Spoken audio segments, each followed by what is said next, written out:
Good morning. Welcome to KST's Halacha for the day for Thursday, July 2nd. Hope everybody had a good holiday yesterday.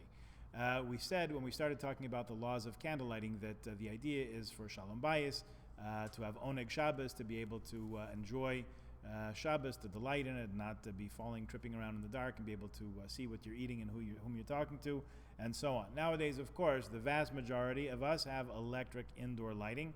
Quite an advent of modernity there. So in that sense, we don't derive the same benefit that our ancestors did in the same way from lighting the Shabbos candles. So considering this, some people have a custom to turn off the lights in the dining room or the house or whatever before lighting candles. What they do is they switch off the lights before candle lighting and then turn them on again just before lighting the candles, having in mind that the bracha goes with all the lights. So lighting the actual candles, whether they're wax or oil, olive oil, whatever they are, and also with turning on the lights around the house. So that's one way to approach it. Alternatively, he writes, the husband can turn off the lights and then turn on the lights after his wife kindles the Shabbos candles.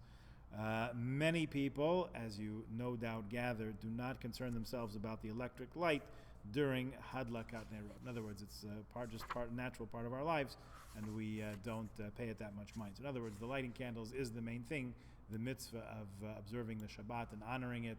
We said before, Shamor v'Zachor being the important part. Now, what about the bracha? The nusach of the bracha, if you look in your siddur, most of the siddurim say, Lahadlik ner shel Shabbat. Blessed are you, God, King of the universe, who hallowed us or sanctified us, made us holy with his commandments, and commanded us to light the Shabbat candles. Others, following Mishnahs Yaakov, Rivavos Ephraim, Likra Shabbos, a number of others say, Lahadlik ner shel Shabbat Kodesh, to light kindle the lights of the holy Shabbat. Some say that the woman recites the bracha quietly, and it's not necessary for anybody to even be in the room or to answer Amen. Others say that there should be someone there to say Amen also. Of course, if that's not possible, so then it's not possible. Lighting the candles is fully valid, even if no one is there to answer Amen to them. The normal custom, the standard practice is that a woman accepts Shabbat when she lights the candle. So everything that needs to be made ready should be made ready for Shabbat, and then as soon as the candles are lit, that for her is the beginning of Shabbat.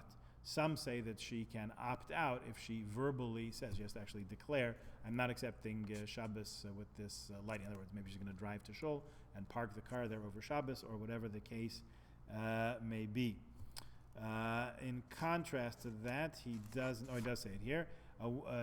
So following on that, a woman should daven, if she's going to daven mincha Friday afternoon, she should daven before candlelighting, because once she lights the candles, it's now Shabbat for her, and it wouldn't make sense for her to go back and daven Friday's mincha when it's already Shabbos for her. The rest of the family, both girls and boys, do not accept Shabbos with her lighting. They can still do work, until they accept Shabbat. If the girls light candles, so when they light candles, that's their acceptance of Shabbat.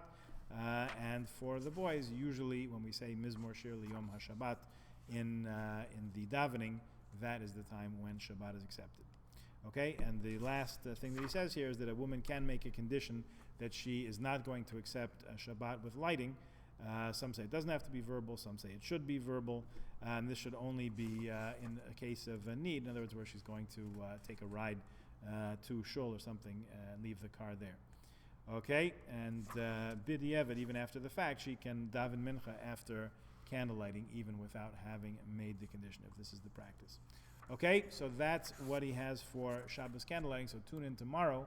We will speak about candle lighting at the other end of Shabbat, namely Havdalah. Have a good day.